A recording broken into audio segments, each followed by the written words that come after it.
Alarm clock উন্নত প্রযুক্তির যুগে সময় মতো ঘুম থেকে ওঠার সবথেকে সহজ উপায়। ঘড়ি বা মোবাইলে নির্দিষ্ট সময়ে অ্যালার্ম সেট করলেই সমস্যা শেষ। কিন্তু আপনাকে যদি বলি জীবন্ত মানুষই ছিল এক সময়কার অ্যালার্ম ঘড়ি, শুনে অবিশ্বাস্য মনে হবে, তাই না? কিন্তু বর্তমান থেকে পিছিয়ে সময়ের আদিতে যদি অতীতের কথায় আসি, তাহলে তখনকার প্রযুক্তিহীন দিনে মানুষের ঘুম ভাঙত কিভাবে ভোরবেলায়? আপনি গ্রামাঞ্চলের মানুষের কথা ভেবে মোরগের ডাকের কথা উল্লেখ করতেই পারেন, কিন্তু শহরাঞ্চলে না ছিল মোরগ, না ছিল অ্যালার্ম ঘড়ি। তাহলে তাদের সকালে কে ঘুম থেকে জাগিয়ে তুলত? ইতিহাসের পাতা উল্টায় দেখা যায় 18-19 শতকে মানুষের সকালবেলা ঘুম থেকে জাগানোর কাজে ব্রিটেন, নেদারল্যান্ড, আয়ারল্যান্ডের মতো কিছু দেশে বিশেষ কর্মীরা নিয়োগ ছিল, যাদের বলা হতো নকার আপার। এখনকার দিনে যেমন মানুষই ঘড়িতে অ্যালার্ম দেয়, তখনকার দিনে মানুষই ছিল সেই অ্যালার্ম ঘড়ি।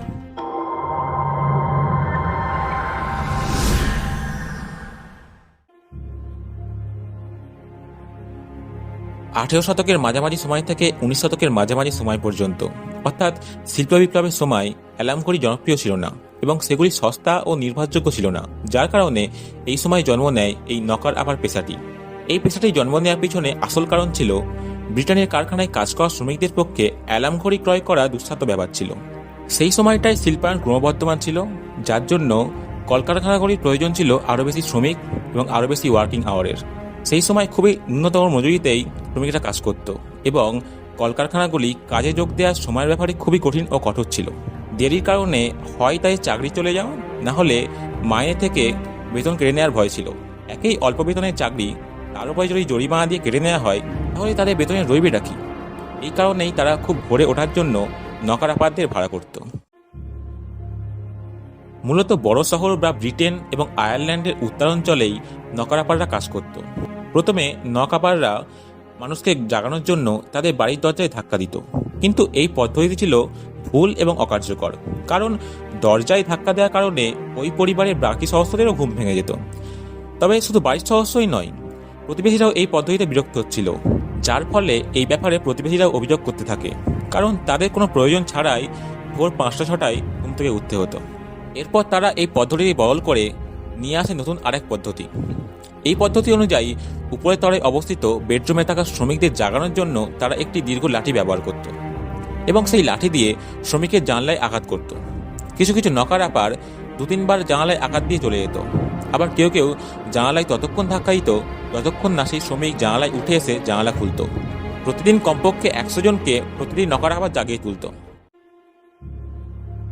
চার্লস নেলসন ইস্ট লন্ডনের কর্মীদের, যেমন ডাক্তার, বাজারের ব্যবসায়ী এবং ড্রাইভারদের জাগিয়ে তুলতেন।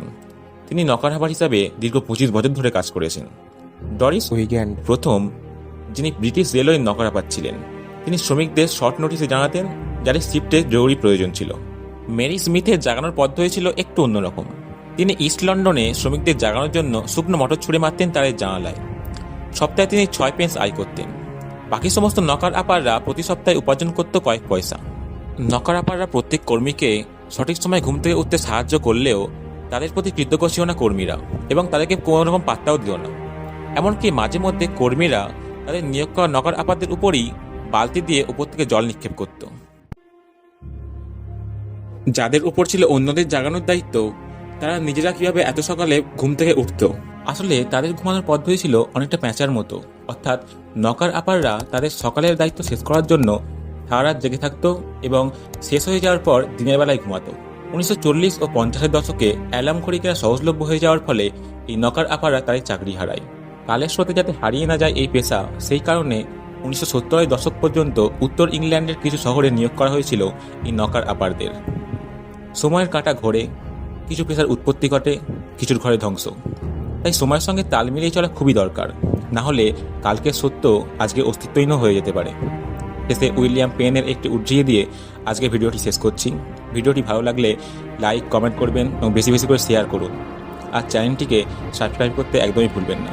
Stay safe and stay motivated.